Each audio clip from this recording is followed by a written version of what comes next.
Magluluto po tayo ng laing. Namiss po kasi ang laing na gawa ni tatay. Kaya ito po, magta-try po tayong gumawa ng laing. Igisa po natin ang maraming luya o ginger. Bango!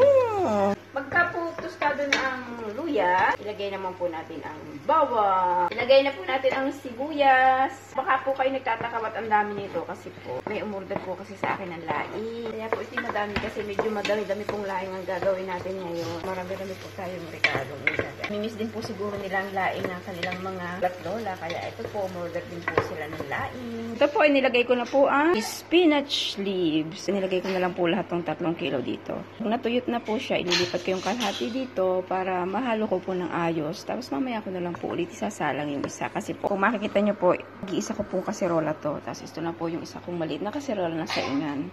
Dalawa lang po ang kaserola namin dito sa bahay dahil maliit lang naman po ang bahay namin at maliit lang po ang aming lutuan. Eh kung bibili naman po ako ng maraming kaserola, ay may stress pa po ako kung saan ko ipagtatatago. Ay nako, kaya ito na lang dalawa.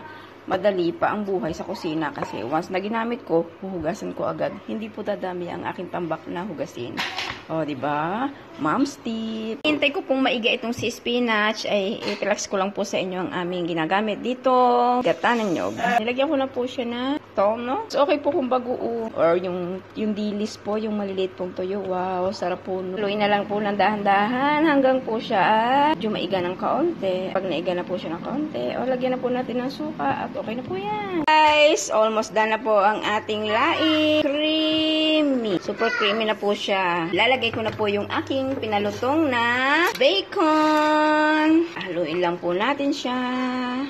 Salamat po sa mga umorder ng laing. Thank you po sa order. Thank you for watching. Bye-bye.